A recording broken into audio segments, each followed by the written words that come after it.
السلام علیکم ورحمۃ اللہ وبرکاتہ۔ تعلیم الاسلام کے تیسرے حصے میں توحید اور رسالت وغیرہ کے علاوہ غسل، وضو، تیمم اور نماز کے تمام ضروری مسئلے بیان کیے گئے ہیں۔ نماز ہر مسلمان عاقل بالغ مرد عورت پر فرض کی گئی ہے۔ نماز کو حدیث شریف میں دین کا ستون فرمایا گیا ہے۔ قیامت کے دن سب سے پہلے نماز کا سوال کیا جائے گا۔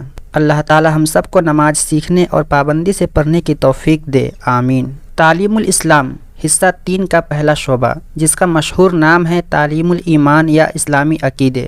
بسم اللہ الرحمن الرحیم۔ شروع کرتا ہوں میں اللہ کے نام کے ساتھ جو نہایت رحم والا مہربان ہے۔ توحید۔ سوال: توحید کے کیا معنی ہیں؟ جواب: دل سے اللہ تعالیٰ کو ایک سمجھنے اور زبان سے اس کا اقرار کرنے کو توحید کہتے ہیں۔ سوال: اللہ تعالیٰ کے ایک ہونے کا مخلوق کو کیسے پتہ چلا؟ جواب: پہلی بات یہ کہ انسان کی عقل بشرطے کی عقل صحیح ہو اللہ تعالیٰ کے موجود ہونے اور اس کے ایک ہونے کا یقین رکھتی ہے، اور اسی وجہ سے دنیا میں جتنے بڑے بڑے عقل مند، حکیم اور فلسفی ہوئے ہیں وہ سب اللہ تعالیٰ کی توحید کے قائل ہیں۔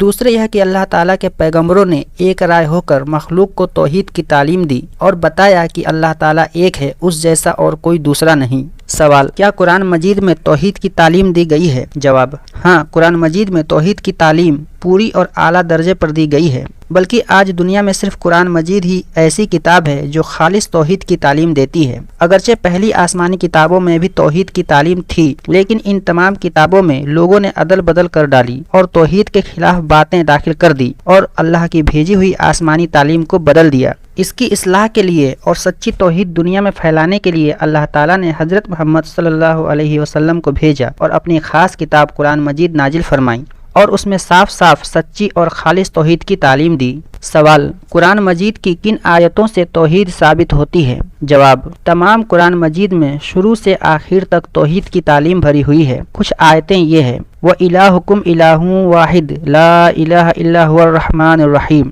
یعنی تمہارا معبود ایک اللہ ہے، اس کے سوا کوئی معبود نہیں، وہ بہت بڑا بہت مہربان ہے۔ دوسری آیت یہ ہے: شہد اللہ انہ لا الہ الا هو والملائکۃ واولو العلم قائما بالقسط لا الہ الا هو العزیز الحکیم، یعنی اللہ تعالیٰ گواہ ہے کہ اللہ تعالیٰ کے سوا کوئی معبود نہیں، اور فرشتے اور علم والے بھی اس بات کی گواہی دیتے ہیں، وہ انصاف قائم رکھنے والا ہے اور اس کے سوا کوئی معبود نہیں، وہ غالب حکمت والا ہے۔ اسی طرح اور بے حساب آیتیں خدا کی توحید کی تعلیم دیتی ہے، جیسے قل هو اللہ احد، یعنی تو کہہ کہ اللہ ایک ہے وغیرہ۔ سوال: اللہ تعالیٰ کا ذاتی نام کیا ہے؟ جواب: اللہ تعالیٰ کا ذاتی نام اللہ ہے، اس کو اسم ذات اور اسم ذاتی بھی کہتے ہیں۔ سوال: لفظ اللہ کے سوا اللہ کے اور ناموں کو جیسے خالق، رزاق وغیرہ کیا کہتے ہیں؟ جواب: لفظ اللہ کے سوا اللہ کے اور ناموں کو صفاتی نام کہتے ہیں۔ سوال: صفاتی نام کے کیا معنی ہیں؟ جواب: خدا تعالیٰ کی بہت سی صفتیں ہیں، جیسے قدیم ہونا یعنی ہمیشہ سے ہونا اور ہمیشہ رہنا، عالم یعنی ہر چیز کو جاننے والا ہونا، قادر یعنی ہر چیز پر اس کی طاقت اور قدرت ہونا، حیو یعنی زندہ ہونا وغیرہ۔ تو جو نام کی ان صفتوں میں سے کسی صفت کو ظاہر کرے اس کو صفاتی نام کہتے ہیں۔ اس کی مثال ایسی سمجھو جیسے کہ آدمی کا نام جمیل ہے، جو صرف اس کی ذات کے لحاظ سے پہچان کے لیے رکھا گیا ہے، اس میں کسی صفت کا لحاظ نہیں، لیکن اس نے علم بھی سیکھا ہے، لکھنا بھی جانتا ہے، قرآن مجید بھی حفظ یاد ہے، اور ان صفتوں کے لحاظ سے اسے عالم، منشی، حافظ بھی کہتے ہیں۔ تو جمیل اس کا ذاتی نام ہے اور عالم، منشی، حافظ صفاتی نام کہلائیں گے، کیونکہ اس کے علم کی صفت یا لکھنا جاننے کی صفت یا قرآن مجید یاد ہونے کی صفت کے لحاظ سے یہ نام رکھے گئے ہیں۔ اسی طرح لفظ اللہ تو خدا تعالیٰ کا ذاتی نام یا اسم ذات ہے، اور خالق، قادر، عالم، مالک وغیرہ اس کے صفاتی نام ہیں۔ سوال: اللہ تعالیٰ کا ذاتی نام تو ایک لفظ اللہ ہے، اس کے صفاتی نام کتنے ہیں؟ جواب: قرآن مجید میں اللہ تعالیٰ نے فرمایا ہے وَلِلَّهِ الْأَسْمَاءُ الْحُسْنَى فَادْعُوهُ بِهَا، یعنی اللہ تعالیٰ کے بہت سے اچھے نام ہیں تو انہی ناموں سے اسے پکارا کرو۔ اور حدیث شریف میں ہے إِنَّ لِلَّهِ تَعَالَى تِسْعَةً وَتِسْعِينَ اسْمًا مِائَةً إِلَّا وَاحِدًا، یعنی بے شک اللہ تعالیٰ کے 99 یعنی 1 کم 100 نام ہیں۔ ملائکہ یعنی فرشتے۔ سوال: مقرب فرشتوں کے سوا اور سب فرشتوں کا درجہ آپس میں برابر ہے یا کم زیادہ درجہ رکھتے ہیں؟ जवाब, 4 मुकर्रर फरिश्ते जिनके नाम तुम तालीमुल इस्लाम के दूसरे हिस्से में पढ़ चुके हो, सब फरिश्तों से बड़ा दर्जा रखते हैं। इनके सिवा और फरिश्ते भी आपस में कम ज्यादा दर्जा रखते हैं, कोई ज्यादा मुकर्रब है कोई कम। सवाल, फरिश्ते क्या काम करते हैं? जवाब, तमाम आसमानों और जमीन में बेहिसाब फरिश्ते मुख्तलिफ कामों पर मुकर्रर है। यूँ समझो कि आसमान और जमीन के सारे इंतजाम अल्लाह ताला ने फरिश्तों के जिम्मे कर रखे हैं और फरिश्ते सब इंतजाम अल्लाह ताला के हुक्म के मुवाफिक पूरे करते रहते हैं। सवाल, फरिश्तों के कुछ काम बताओ। जवाब, हजरत जिब्रील अलैहिस्सलाम अल्लाह ताला के पैगाम, अहकाम और किताबें पैगंबरों के पास लाते थे। कई बार अंबिया अलैहिस्सलाम की मदद करने और अल्लाह और रसूल के दुश्मनों से लड़ने के लिए भी भेजे गए। कई बार अल्लाह ताला ने नाफरमान बंदों पर अजाब भी उनके जरिए से भेजा।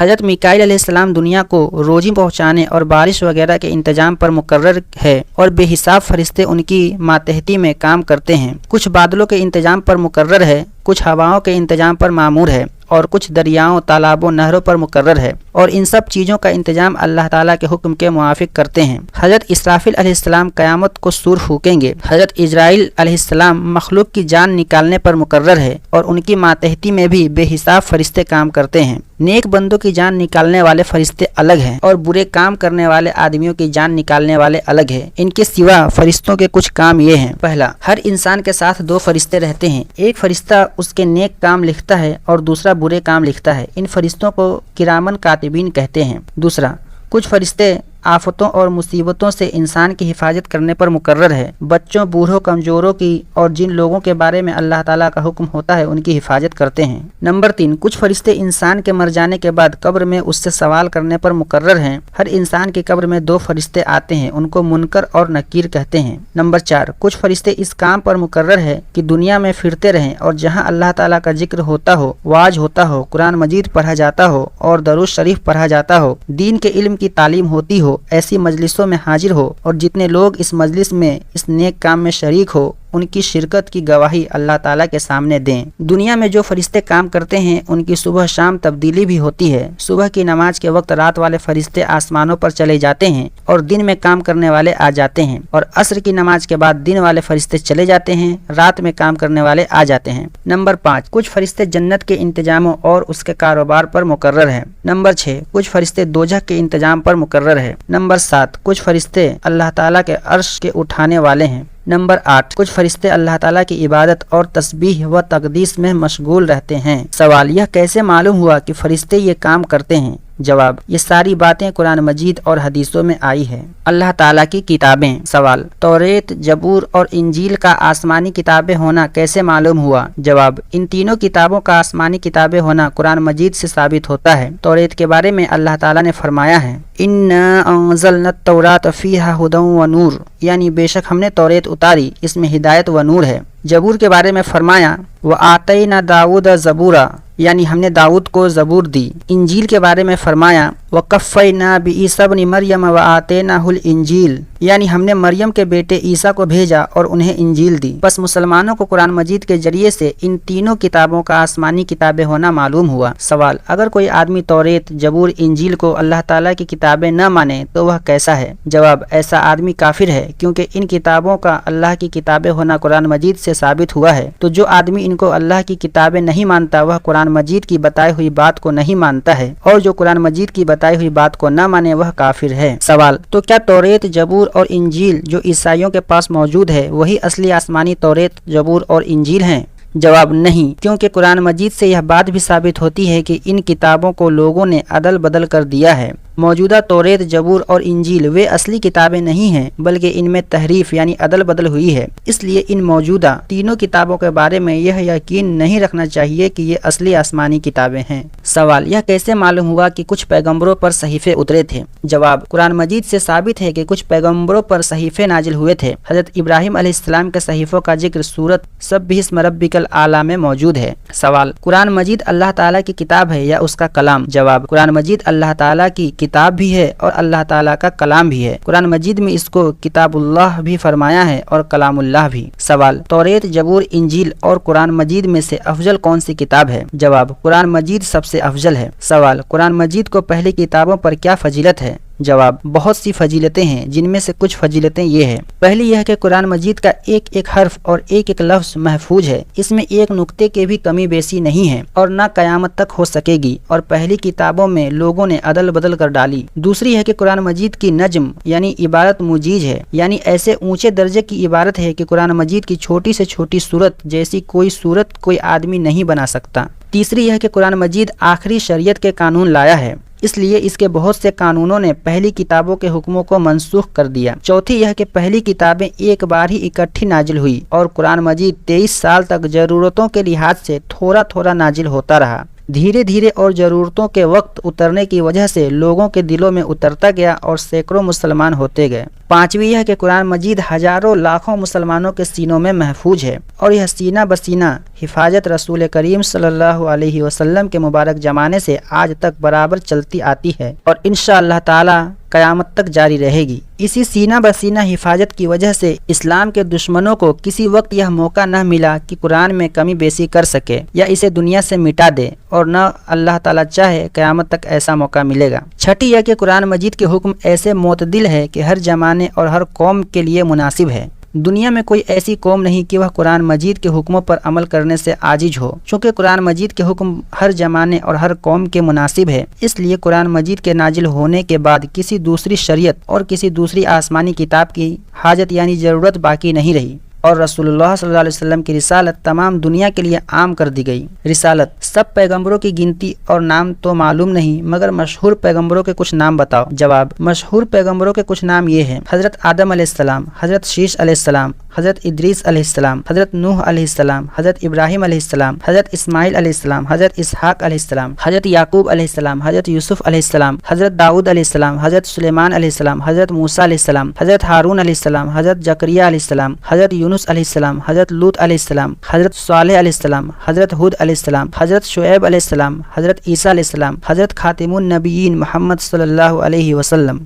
حضرت صلی اللہ علیہ وسلم عرب کے کس خاندان میں سے ہے؟ جواب: حضور خاندان قریش میں سے ہے۔ عرب کے سب خاندانوں میں قریش خاندان کی عزت اور درجہ زیادہ تھا۔ قریش خاندان کے لوگ عرب کے دوسرے خاندانوں کے سردار مانے جاتے تھے۔ پھر قریش خاندان کی ایک شاخ بنی ہاشم تھی جو قریش کی دوسری شاخوں سے زیادہ عزت رکھتی تھی۔ حضور صلی اللہ علیہ وسلم اسی شاخ یعنی بنی ہاشم میں سے تھے، اسی وجہ سے حضور صلی اللہ علیہ وسلم کو ہاشمی کہتے ہیں۔ سوال: ہاشمی کون تھے جن کی اولاد بنی ہاشم کہلاتی ہے؟ جواب: حضور کے پردادا کا نام ہاشم ہے۔ آپ کے خاندان کا سلسلہ اس طرح ہے: محمد بن عبداللہ بن عبد المطلب بن ہاشم بن عبد مناف۔ سوال: حضرت صلی اللہ علیہ وسلم کی پشتوں میں حضرت آدم علیہ السلام کے بعد اور کوئی پیغمبر ہے یا نہیں؟ ہاں، آپ حضرت اسماعیل علیہ السلام کی اولاد میں ہیں، اور حضرت اسماعیل علیہ السلام حضرت ابراہیم خلیل اللہ علیہ السلام کے صاحبزادے ہیں۔ ان دونوں کے علاوہ حضرت نوح علیہ السلام، حضرت ادریس علیہ السلام اور حضرت شیش علیہ السلام حضور کے نسب کے سلسلے میں داخل ہے۔ سوال: حضرت محمد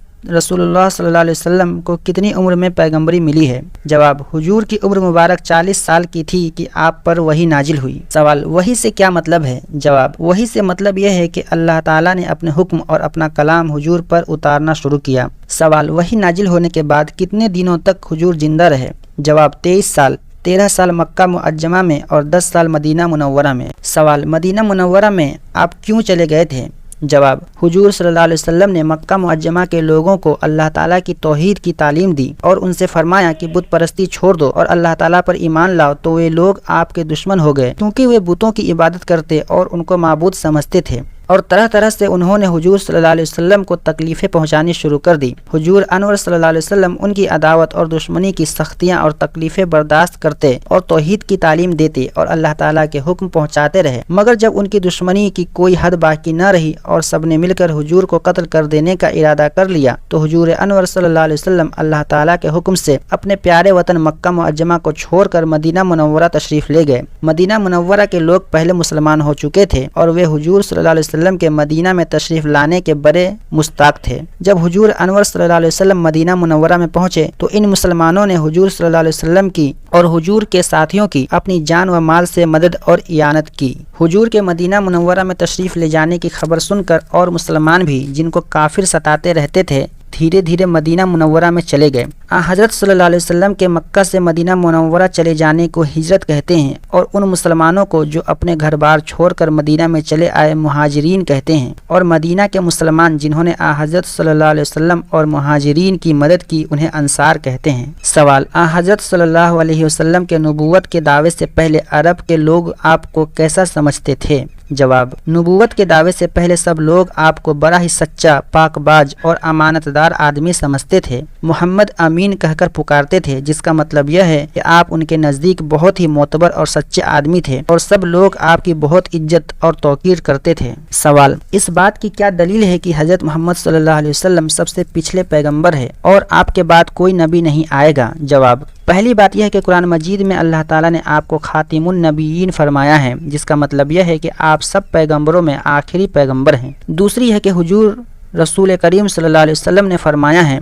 अना खातिमुन नबीयीन ला नबी बादी, यानी मैं पिछला नबी हूँ, मेरे बाद कोई नबी आने वाला नहीं। तीसरी यह कि अल्लाह ताला ने कुरान मजीद में फरमाया है, अल-यौमा अकमलतु लकुम दीनकुम व अतममतु अलैकुम नेमती व रज़ीतु लकुमुल इस्लाम दीना, यानी आज मैंने तुम्हारे लिए तुम्हारा दीन कामिल कर दिया और अपनी नेमत तुम्हारे ऊपर पूरी कर दी और तुम्हारे लिए इस्लाम दीन पसंद किया। इससे साबित हुआ कि हुजूर के जरिए से अल्लाह ताला ने दीन की तकमील कर दी और इस्लाम हमेशा के लिए हर तरह कामिल व मुकम्मल दीन हो गया। इसलिए हुजूर के बाद किसी पैगंबर के आने की जरूरत ही नहीं रही। सवाल, इस बात की क्या दलील है कि हजरत रसूल खुदा सल्लल्लाहु अलैहि वसल्लम सब पैगंबरों से दर्जे में बड़े हैं? जवाब, हुजूर सल्लल्लाहु अलैहि वसल्लम का सब पैगंबरों से अफजल होना कुरान मजीद की कई आयतों से साबित होता है और खुद हुजूर ने भी फरमाया है, अना सय्यदु वुल्दी आदम यौमल क़ियामा, यानी मैं क़यामत के दिन सब औलाद आदम का सरदार होऊंगा। और जाहिर है आदम की औलाद में सब पैगंबर अलैहिस्सलाम भी शामिल है,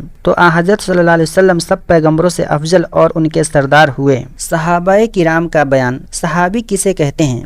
जवाब, सहाबी उस आदमी को कहते हैं जिसने ईमान की हालत में हुजूर को देखा हो या आपकी खिदमत में हाजिर हुआ हो और ईमान के ऊपर उसकी मौत हुई हो। सवाल, सहाबी कितने हैं? जवाब, हजारों हैं जो आपकी खिदमत में हाजिर होकर मुसलमान हुए और इस्लाम पर उनका इंतकाल हुआ। सवाल, सब सहाबी मर्तबे में बराबर है या कम ज़्यादा? जवाब, सहाबा रज़ियल्लाहु ताला अन्हु के मर्तबे आपस में कम ज़्यादा हैं, लेकिन सब सहाबी बाकी उम्मत से अफजल हैं। सवाल, सहाबियों में अफजल सहाबी कौन है? जवाब, सब सहाबियों में 4 सहाबी सबसे अफजल हैं। पहले हज़रत अबू बकर सिद्दीक़ रज़ियल्लाहु अन्हु जो सारी उम्मत से अफजल है। दूसरे हज़रत उमर फ़ारूक रज़ियल्लाहु ताला अन्हु जो हज़रत अबू बकर रज़ियल्लाहु ताला अन्हु के सिवा सारी उम्मत से अफजल है। तीसरे हज़रत उस्मान गनी रज़ियल्लाहु ताला अन्हु जो हज़रत अबू बकर रज़ियल्लाहु अन्हु और उमर रज़ियल्लाहु ताला अन्हु के बाद सारी उम्मत से अफजल है। चौथे हज़रत अली रज़ियल्लाहु ताला अन्हु जो हज़रत अबू बकर रज़ियल्लाहु ताला अन्हु और हज़रत उमर रज़ियल्लाहु ताला अन्हु और हज़रत उस्मान गनी रज़ियल्लाहु ताला अन्हु के बाद सारी उम्मत से अफजल है। यही चारों बुजुर्ग हुजूर रसूल खुदा सल्लल्लाहु अलैहि वसल्लम के बाद आपके खलीफा हुए। सवाल, खलीफा होने का क्या मतलब है? जवाब, हुजूर रसूलुल्लाह सल्लल्लाहु अलैहि वसल्लम के दुनिया से तशरीफ़ ले जाने के बाद दीन का काम संभालने और जो इंतजामात हुजूर सल्लल्लाहु अलैहि वसल्लम फरमाते थे उन्हें कायम रखने में जो आदमी आपका कायम मकाम हो उसे खलीफा कहते हैं। खलीफा के माने कायम मुकाम और नायब के हैं। हुजूर सल्लल्लाहु अलैहि वसल्लम की वफ़ात के बाद मुसलमानों के इत्तिफाक से हज़रत अबू बकर सिद्दीक़ रज़ियल्लाहु ताला अन्हु हुजूर सल्लल्लाहु अलैहि वसल्लम के कायम मकाम बनाए गए, इसलिए यह खलीफा अव्वल है। इसके बाद हज़रत उमर फ़ारूक रज़ियल्लाहु ताला अन्हु दूसरे खलीफा हुए। इनके बाद हज़रत उस्मान रज़ियल्लाहु ताला अन्हु तीसरे खलीफा हुए। इनके बाद हज़रत अली रज़ियल्लाहु ताला अन्हु चौथे खलीफा हुए। इन चारों को खुलफाए अरबा यानी 4 खलीफा और खुलफाए राशिदीन और 4 यार कहते हैं। विलायत और औलिया अल्लाह का बयान। सवाल, वली किसे कहते हैं? जवाब, जो मुसलमान अल्लाह ताला और पैगंबर सल्लल्लाहु अलैहि वसल्लम के हुक्मों की ताबेदारी करे और ज़्यादा से ज़्यादा इबादत करे और गुनाहों से बचता रहे, अल्लाह और उसके रसूल की मोहब्बत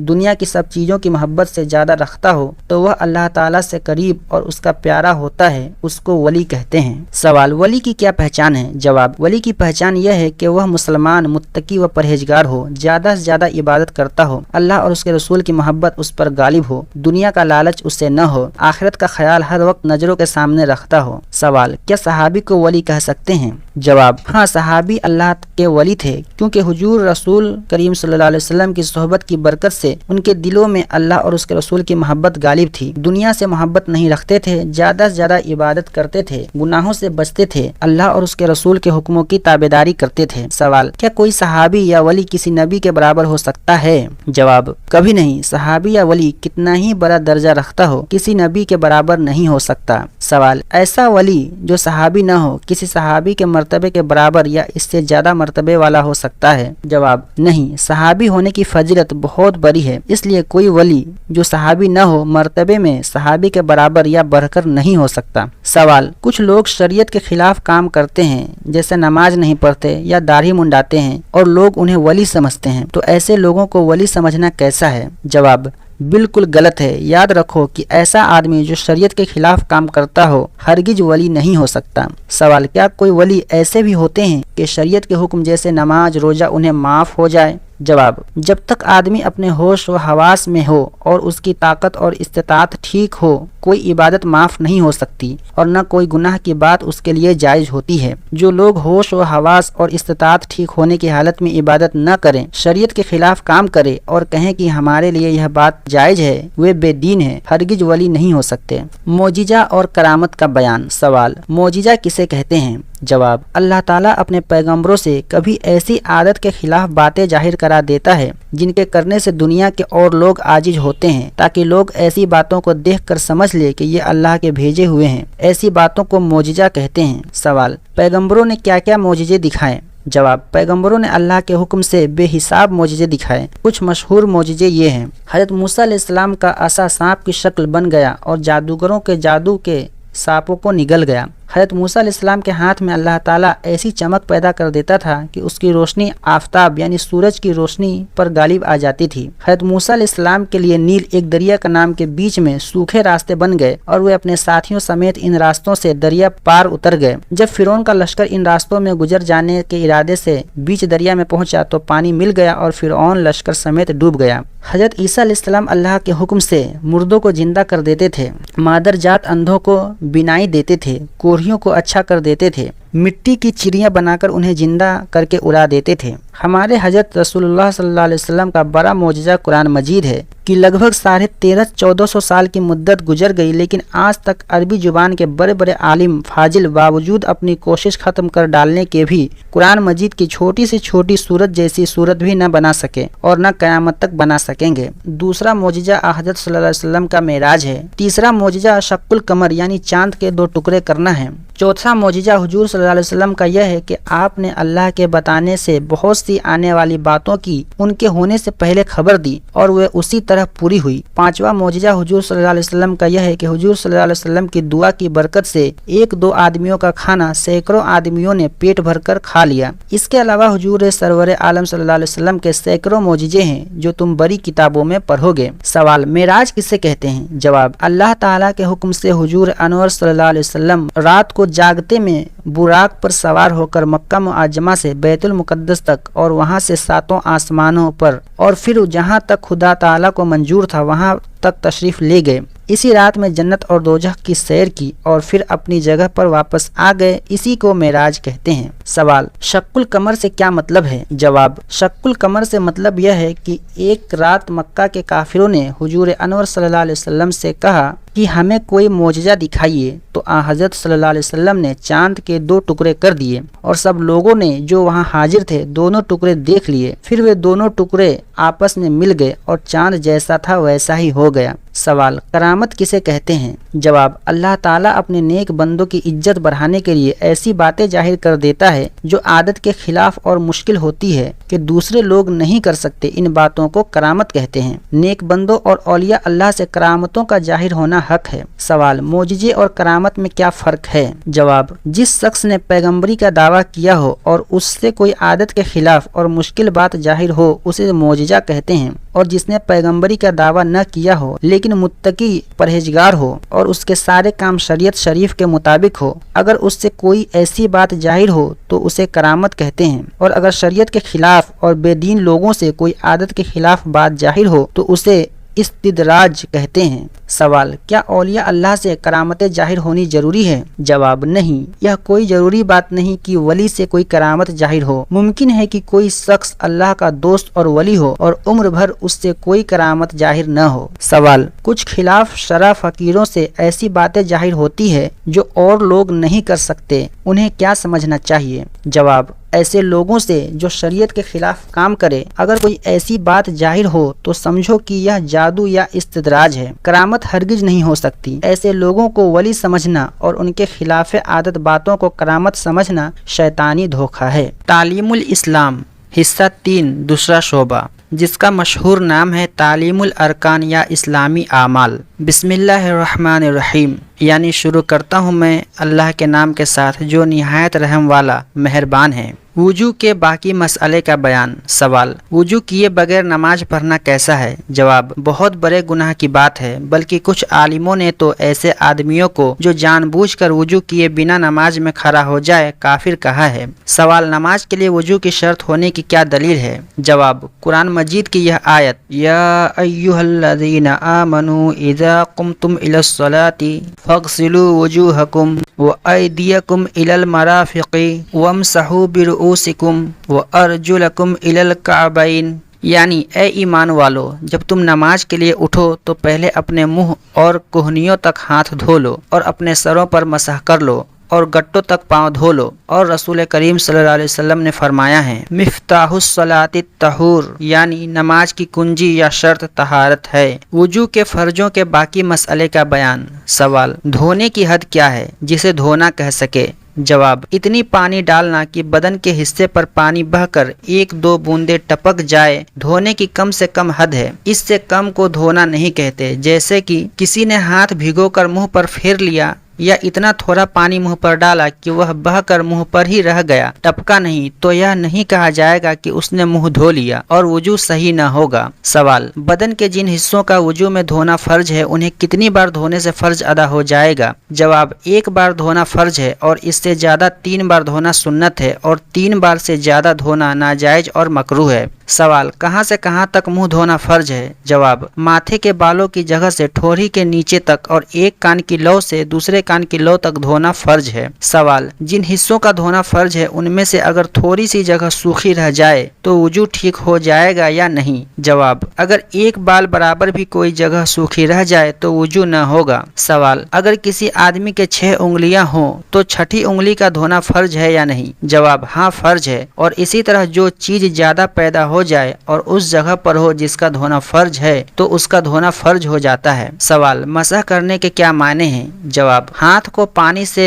تر یعنی بھگو کر کے کسی حصے پر پھیرنے کو مسح کہتے ہیں۔ سوال: سر پر مسح کرنے کے لیے نیا پانی لینا ضروری ہے یا ہاتھوں پر بچی ہوئی تری کافی ہے؟ جواب: نیا پانی لینا زیادہ اچھا ہے، لیکن اگر ہاتھ دھونے کے بعد بچی ہوئی تری سے مسح کر لے تو وہ بھی کافی ہے، مگر جب ہاتھ سے ایک بار مسح کر لیا تو پھر دوسری جگہ اس سے مسح کرنا جائز نہیں۔ اسی طرح اگر ہاتھ پر تری نہ تھی، کسی دوسرے دھوئے ہوئے یا مسح کیے ہوئے حصے سے اسے تر کر لیا تو اس سے بھی مسح جائز نہیں۔ سوال: اگر ننگے سر پر بارش کی بوندیں پڑ گئی اور سوکھا ہاتھ سر پر پھیر لیا اور ہاتھ سے بارش کا پانی سر پر پھیل گیا تو مسح پورا ہوگا یا نہیں؟ جواب: ہو گیا۔ سوال: وضو میں آنکھوں کے اندر کا حصہ دھونا فرض ہے یا نہیں؟ جواب: آنکھوں کے اندر کا حصہ، ناک کے اندر کا حصہ اور منہ کے اندر کا حصہ دھونا فرض نہیں ہے۔ سوال: وضو کرنے کے بعد سر منڈایا یا ناخن کتروائے تو سر پر دوبارہ مسح کرنا یا ناخنوں کو دھونا ضروری ہے یا نہیں؟ جواب: نہیں۔ سوال: اگر کسی کا ہاتھ کوہنی کے نیچے کٹا ہوا ہو تو اس ہاتھ کو دھونا ضروری ہے یا نہیں؟ جواب: ہاں، جب تک کوہنی یا اس سے نیچے کا کچھ حصہ باقی ہو تو باقی حصے اور کوہنی کو دھونا فرض ہے۔ وضو کی سنتوں کے باقی مسئلے کا بیان۔ سوال: اگر وضو میں نیت نہ کرے تو کیا حکم ہے؟ جواب: اگر وضو کی نیت نہ کی، جیسے دریا میں گر گیا، بارش میں کھڑا رہا اور وضو کے سب حصوں پر پانی بہہ گیا تو وضو ہو جائے گا، یعنی اس وضو سے نماز پڑھ لینا جائز ہے۔ लेकिन वजू का सवाब न मिलेगा।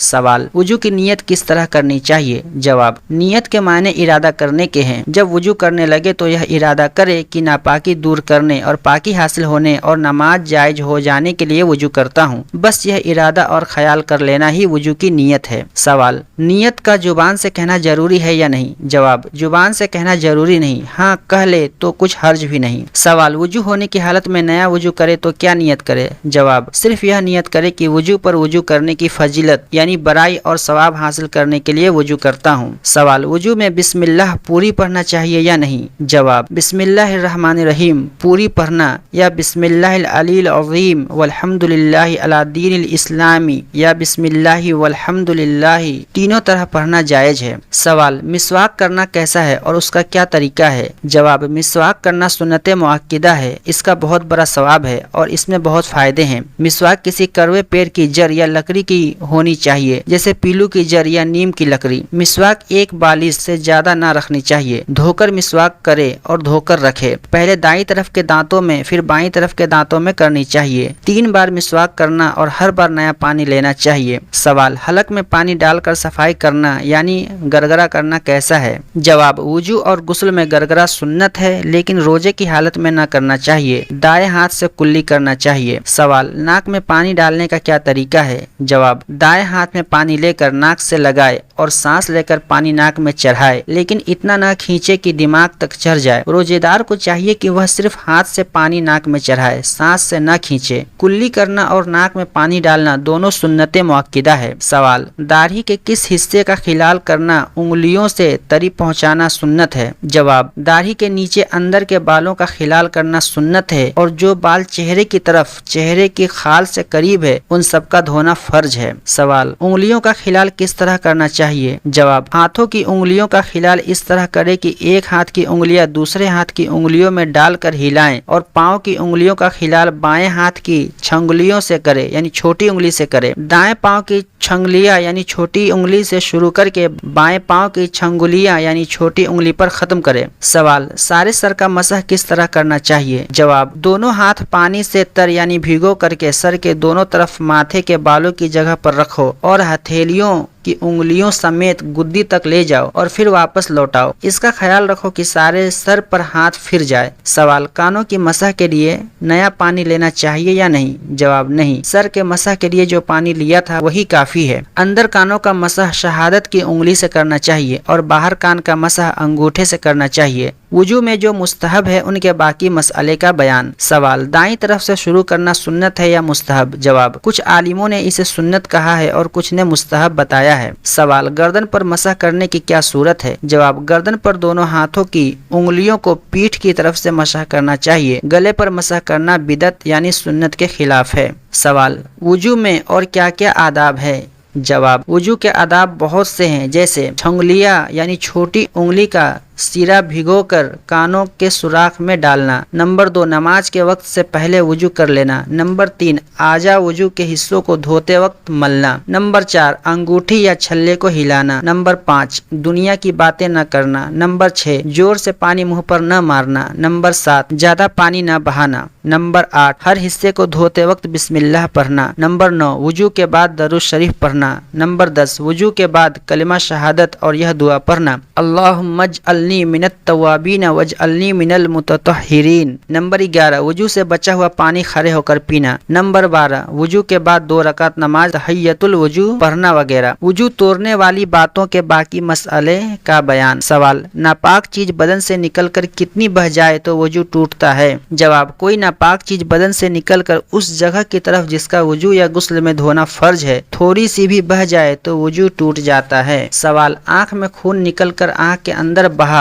बाहर नहीं निकला तो वजू टूटा या नहीं? जवाब, नहीं टूटा, क्योंकि आंख के अंदर का हिस्सा न वजू में धोना फर्ज है और न गुस्ल में। सवाल, अगर जख्म पर खून दिखाई दिया उसे उंगली या कपड़े से पोंछ लिया, फिर दिखाई दिया फिर पोंछ लिया, कई बार ऐसा किया तो वजू टूटा या नहीं? जवाब, यह देखो कि अगर खून पोंछा न जाता तो इतना था कि बह जाए या नहीं। अगर इतना था कि बह जाता तो वजू टूट गया और अगर इतना नहीं था तो वजू नहीं टूटा।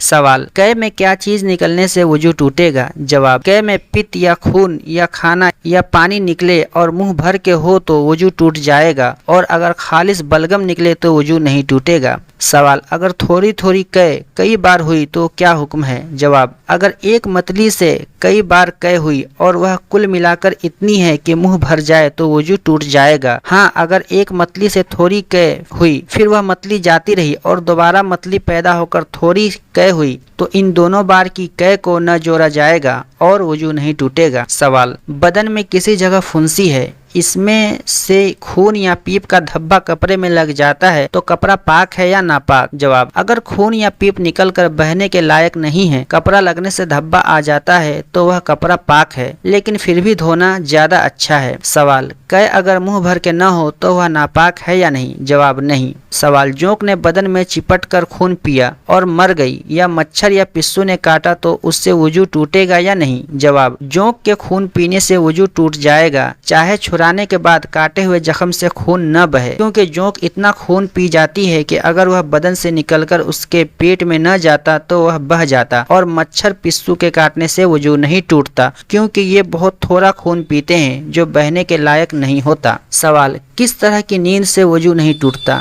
जवाब, खड़े खड़े सो जाने या बगैर सहारा लगाए हुए बैठकर सोने या नमाज की किसी हालत में सोने से वजू नहीं टूटता। जैसे सजदे में सो गया या कादा बैठे हुए में सो गया तो वजू नहीं टूटेगा। सवाल, क्या कोई आदमी ऐसा भी है कि सो जाने से उसका वजू नहीं टूटता? जवाब, हाँ, नबियों का वजू नींद से नहीं टूटता, यह उनकी खुसूसियत और खास फजीलत थी। सवाल, क्या नमाज में खिलखिलाकर हंसने से सबका वजू टूट जाता है, और खिलखिलाकर हंसने से क्या मतलब है? जवाब, खिलखिलाकर हंसने से यह मतलब है कि इतनी जोर से हंसे कि उसकी आवाज पास वाले लोग सुन सके। नमाज में खिलखिलाकर हंसने से वजू टूटने की ये शर्तें हैं। नंबर 1, हंसने वाला बालिग मर्द या औरत हो, क्योंकि नाबालिग के जोर से हंसने से वजू नहीं टूटता।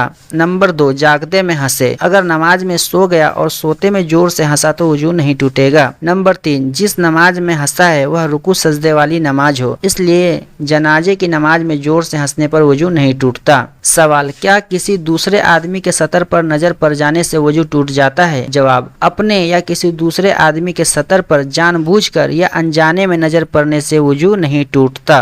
गुस्ल के बाकी मसले का बयान। सवाल, गुस्ल की कितनी किस्में हैं? जवाब, 3 किस्में हैं। नंबर 1, फर्ज, नंबर 2, सुन्नत, नंबर 3, मुस्तहब। सवाल, फर्ज गुस्ल कितने हैं? जवाब, 6 हैं, और उनका बयान तालीमुल इस्लाम के किसी अगले हिस्से में आएगा। सवाल, सुन्नत गुस्ल कितने हैं और कौन कौन से हैं? जवाब, 4 हैं, और वे चारों ये है। नंबर 1, जुमा की नमाज के लिए गुस्ल करना। नंबर 2, दोनों ईदों की नमाज के लिए गुस्ल करना। नंबर 3, हज का एहराम बांधने से पहले गुस्ल करना। नंबर 4, अरफात में वकूफ करने के लिए गुस्ल करना। सवाल, मुस्तहब गुस्ल कितने हैं और कौन कौन से हैं? जवाब, मुस्तहब गुस्ल बहुत से हैं, जिनमें से कुछ गुस्ल ये हैं। नंबर 1, शाबान के महीने की 15वीं रात में, जिसे शब बारात कहते हैं, गुस्ल करना। नंबर 2, अरफा की रात में गुस्ल करना, यानी जिलहिज की 8वीं तारीख की शाम के बाद आने वाली रात में। नंबर 3, सूरज ग्रहण चांद ग्रहण की नमाज के लिए गुस्ल करना। नंबर 4, नमाज इस्तिस्का यानी बारिश के लिए दुआ वाली नमाज के लिए गुस्ल करना। नंबर 5, मक्का मुअज्जमा या मदीना मुनव्वरा में दाखिल होने के लिए गुस्ल करना। नंबर 6, मैयत को गुस्ल देने के बाद गुस्ल देने वाले का गुस्ल करना। नंबर 7, काफिर का इस्लाम लाने के बाद गुस्ल करना। सवाल, अगर गुस्ल करना जरूरी हो और दरिया में डुबकी लगा ले या बारिश में खड़ा हो जाए और सारे बदन पर पानी बह जाए तो गुस्ल अदा हो जाएगा या नहीं? जवाब, हाँ, अदा हो जाएगा, लेकिन कुल्ली करना और नाक में पानी डालना जरूरी है। सवाल, गुस्ल की हालत में किबले की तरफ मुंह करना जायज है या नहीं? जवाब, अगर गुस्ल के वक्त बदन नंगा हो तो किबले की तरफ मुंह करना नाजायज है, और सतर छुपा हुआ हो तो हर्ज नहीं। सवाल, सतर खोलकर गुस्ल करना कैसा है?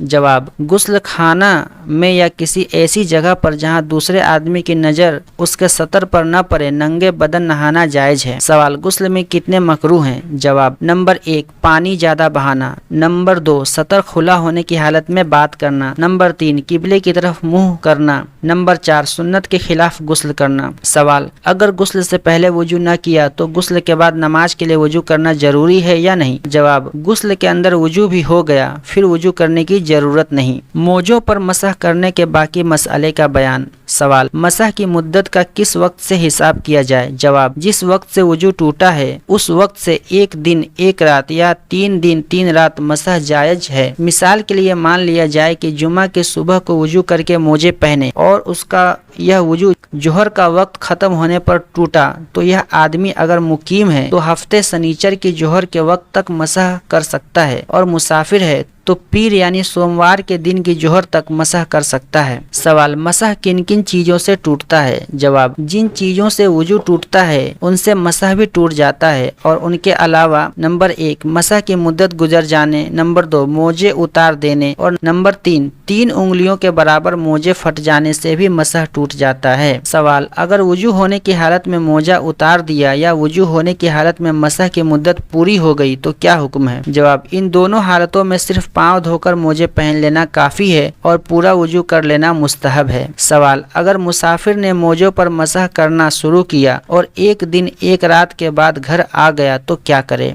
जवाब, मोजे उतार दे और नए सिरे से मसह करना शुरू करे। सवाल, अगर मुकीम ने मसह करना शुरू किया और फिर सफर में चला गया तो क्या करे? जवाब, अगर 1 दिन रात पूरी होने से पहले सफर किया तो 3 दिन 3 रात तक मोजे पहने रहे और मसह करता रहे और 1 दिन 1 रात पूरी होने के बाद सफर किया तो मोजे उतार कर फिर से मसह शुरू करें। सवाल, अगर मोजा कई जगह से थोड़ा थोड़ा फटा हुआ हो तो क्या हुक्म है? जवाब, एक मोजा कई जगह से थोड़ा थोड़ा फटा हुआ हो तो उसे जमा करके देखो, अगर कुल मिलाकर 3 उंगलियों के बराबर हो जाए तो मसह नाजायज है और कम रहे तो जायज है, और दोनों मोजे फटे हुए हो और दोनों की कुल फटन 3 उंगलियों के बराबर हो लेकिन हर एक की फटन 3 उंगली से कम हो तो मसह जायज है। नजासत हकीकिया और उसके पाक करने के बाकी मसले का बयान। सवाल, चमड़े की चीजें जैसे मोजे, जूती, बिस्तर बंद वगैरह अगर इनमें जिस्मदार यानी गाढ़ी नापाकी लग जाए तो किस तरह पाक होती है? जवाब, जमीन या किसी और चीज पर रगड़ देने से पाक हो जाती है, शर्त यह है कि रगड़ने से नजासत का गाढ़ापन और असर जाता रहे। सवाल, अगर इन्हीं चीजों में पेशाब, शराब या इसी तरह की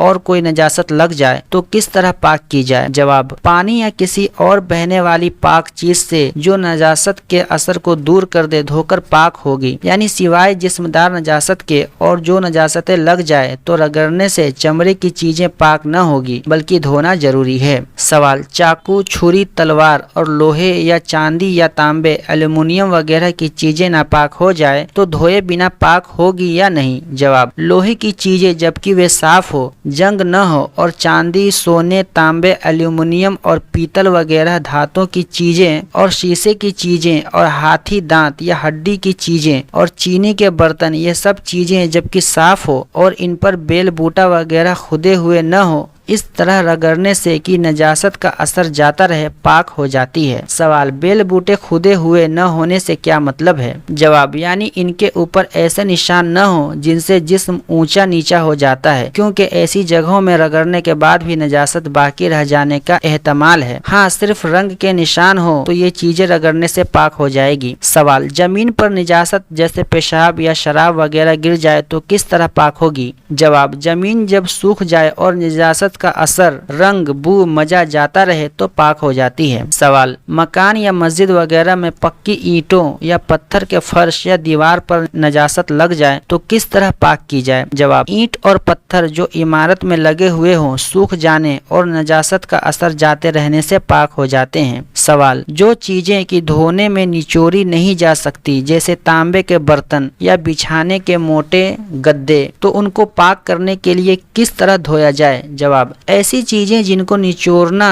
नामुमकिन या मुश्किल है, इनके धोने का तरीका यह है कि एक बार धोकर छोड़ दे, जब पानी टपकना बंद हो जाए तो दूसरी बार धोकर छोड़ दे, जब पानी टपकना बंद हो जाए तो तीसरी बार धो डालो, पाक हो जाएगी। मगर धोने में जितना भी रगड़ा जाए रगड़ना जरूरी है ताकि नजासत निकालने में अपनी ताकत भर कोशिश हो जाए। सवाल, मिट्टी के बर्तन नापाक हो जाएं तो पाक हो सकते हैं या नहीं? जवाब, मिट्टी के बर्तन भी धोने से पाक हो जाते हैं और उनके पाक करने का वही तरीका है जो इससे पहले सवाल जवाब में लिखा गया। सवाल, नापाक चीज जैसे गोबर जलकर राख हो जाए तो वह राख पाक है या नापाक? जवाब, नापाक चीज जब जलकर राख हो जाए تو وہ راکھ پاک ہے۔ سوال، گھی میں چوہا گر کر مر گیا تو اس کا کیا حکم ہے؟ جواب، گھی اگر جمع ہوا ہو تو چوہا اور اس کے آس پاس کا گھی نکال ڈالو، باقی گھی پاک ہے، اور اگر گھی پگھلا ہوا ہو تو سارا گھی ناپاک ہے۔ سوال، ناپاک گھی یا تیل کس طرح پاک کیا جائے؟ جواب، ناپاک گھی یا تیل میں اس کے برابر پانی ڈال کر ابالو، پھر گھی یا تیل جو پانی کے اوپر آ جائے اسے اتار لو اور 3 بار اسی طرح کرو تو وہ گھی یا تیل پاک ہو جائے گا۔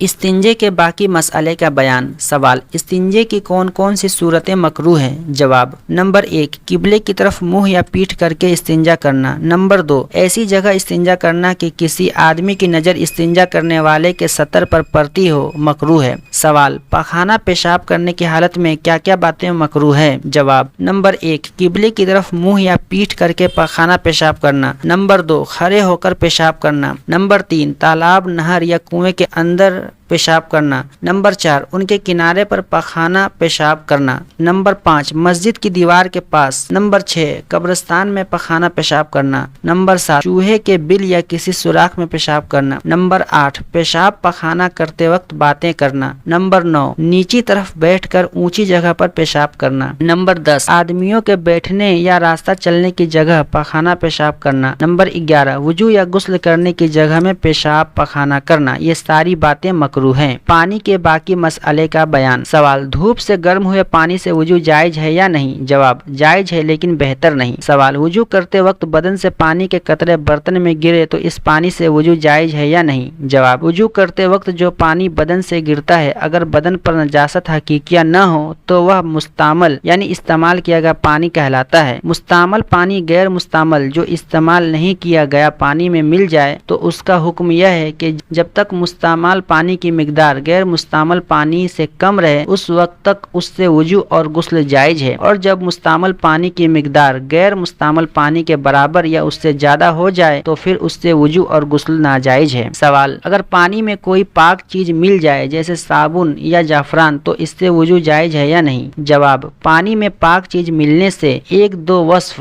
یعنی رنگ، بو یا مزہ بدل جانے پر بھی وضو جائز رہتا ہے۔ ہاں، جب تینوں وصف رنگ، بو اور مزہ بدل جائے اور پانی گاڑھا ہو جائے تو وضو ناجائز ہو جاتا ہے۔ سوال، اگر تالاب یا حوض شریعت کے گز کے حساب سے 2 گز چوڑا اور 50 گز لمبا ہو، یا 4 گز چوڑا اور 25 گز لمبا، یا 5 گز چوڑا اور 20 گز لمبا ہو تو وہ بہتے پانی کے حکم میں ہوگا یا نہیں؟ جواب، ہاں، وہ بہتے پانی کے حکم میں ہے۔ سوال، اگر حوض کا کھلا ہوا منہ شریعت کے ناپ سے کم ہے لیکن نیچے کا حصہ اس کا بہت بڑا ہے تو وہ بڑے حوض اور بہتے پانی کے حکم میں ہے یا نہیں؟ جواب، اگر حوض 10 گز لمبا 10 گز چوڑا ہے لیکن اس کے چاروں طرف یا کسی 1-2 طرف سے اس کا منہ چھپا دیا ہے تو جس چیز سے چھپایا ہے اگر وہ پانی سے اونچی اور الگ رہتی ہے تو وہ حوض ٹھیک ہے اور بہتے پانی کے حکم میں ہے، اور اگر وہ چیز جس سے پانی چھپایا ہے پانی سے لگی رہتی ہے تو وہ حوض ٹھیک نہیں اور تھوڑے پانی کا حکم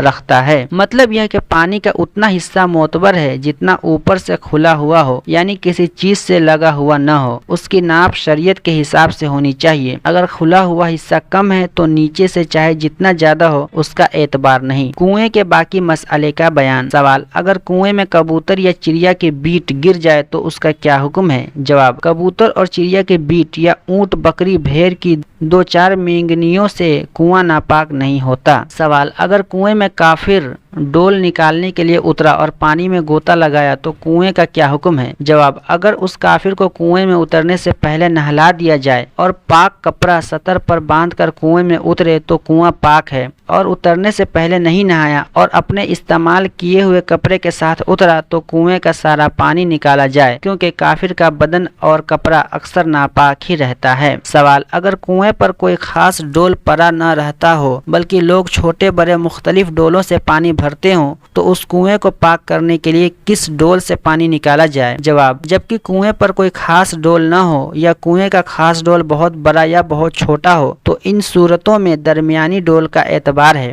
درمیانی ڈول وہ ہے جس میں 80 انگریزی روپے بھر کے سیر سے 3.5 سیر پانی سماتا ہو۔ نوٹ، یہاں تک تعلیم الاسلام کے دوسرے حصے میں آئے ہوئے مسئلوں میں اضافہ تھا، اب ان سے آگے کے مسئلے شروع ہوتے ہیں۔ تیمم کا بیان۔ سوال، تیمم किसे कहते हैं? जवाब, पाक मिट्टी या किसी ऐसी चीज से जो मिट्टी के हुक्म में हो, बदन को नजासत हुक्मिया से पाक करने को तयम्मुम कहते हैं। सवाल, तयम्मुम कब जायज होता है? जवाब, जब पानी न मिले या पानी के इस्तेमाल करने से बीमार हो जाने या मर्ज बढ़ जाने का डर हो तो तयम्मुम करना जायज होता है। सवाल, पानी न मिलने की क्या क्या सूरतें हैं? जवाब, जब पानी 1 मील दूर हो या किसी दुश्मन के डर से पानी न ले सकता हो, जैसे घर से बाहर कुआं मौजूद है मगर डर है कि घर से निकला तो दुश्मन या चोर मार डालेंगे, या कुएं के पास बड़ा भारी सांप फिर रहा है या शेर खड़ा है, या थोड़ा पानी अपने पास मौजूद है मगर डर है कि अगर उसे वजू में खर्च कर दिया तो प्यास से तकलीफ होगी, या कुआं मौजूद है मगर डोल रस्सी नहीं है, या पानी मौजूद है मगर यह आदमी उठकर उसे ले नहीं सकता और दूसरा कोई आदमी मौजूद नहीं, ये सब सूरतें पानी न होने के हुक्म में दाखिल है। सवाल, बीमार हो जाने के डर का किस हालत में एतबार है? जवाब, जबकि अपने तजर्बे से यह बात यकीन की हद तक पहुंच जाए या किसी बड़े काबिल हकीम, डॉक्टर या वैद्य के कहने से मालूम हो कि पानी के इस्तेमाल करने से बीमार हो जाएगा तो तयम्मुम दुरुस्त है। सवाल, पानी के 1 मील दूर होने से क्या मतलब है? जरा खोल कर बयान करो। जवाब, जब आदमी किसी ऐसी जगह पर हो जहाँ पानी मौजूद नहीं लेकिन इसे किसी के बताने से या अपनी अटकल से इस बात का यकीन हो जाए कि पानी 1 मील के अंदर है तो पानी लाना और वजू करना जरूरी है। मगर जब कोई बताने वाला भी न हो और किसी तरीके से भी पानी का पता न चले या पानी का पता तो चले लेकिन वह 1 मील या इससे ज्यादा दूर हो तो फिर पानी लाना जरूरी नहीं, तयम्मुम कर लेना जायज है। सवाल, तयम्मुम में कितने फर्ज हैं? जवाब, 3 फर्ज है। नंबर 1, नियत करना। नंबर 2, दोनों हाथ मिट्टी पर मारकर मुंह फेरना। नंबर 3, दोनों हाथ मिट्टी पर मारकर दोनों हाथों को कोहनियों समेत मलना। सवाल, तयम्मुम करने का पूरा तरीका बताओ। जवाब, पहले नियत करो कि मैं नापाकी दूर करने और नमाज पढ़ने के लिए तयम्मुम करता हूँ। फिर दोनों हाथ मिट्टी के बड़े ढेले पर मारकर उन्हें झाड़ो। ज्यादा मिट्टी लग जाए तो मुंह से फूंक दो और दोनों हाथों को मुंह पर इस तरह फेरो कि कोई जगह बाकी न रह जाए। एक बाल बराबर जगह छूट जाएगी तो तयम्मुम जायज न होगा। फिर दूसरी बार दोनों हाथ मिट्टी पर मारो और उन्हें झाड़ कर पहले हाथ की चारों उंगलियां सीधे हाथ की उंगलियों के सिरों के नीचे रख कर खींचते हुए कोहनी तक ले जाओ। इस तरह ले जाने में सीधे हाथ के नीचे की तरफ हाथ फिर जाएगा। फिर बाएं हाथ की हथेली सीधे हाथ के ऊपर की तरफ कोहनी से उंगलियों तक खींचते हुए लाओ और बाएं हाथ के अंगूठे अंदर की तरफ को सीधे हाथ के अंगूठे की पीठ पर फेरो। फिर इसी तरह सीधे हाथ को बाएं हाथ पर फेरो। फिर उंगलियों का खिलाल करो। अगर अंगूठी पहने हुए हो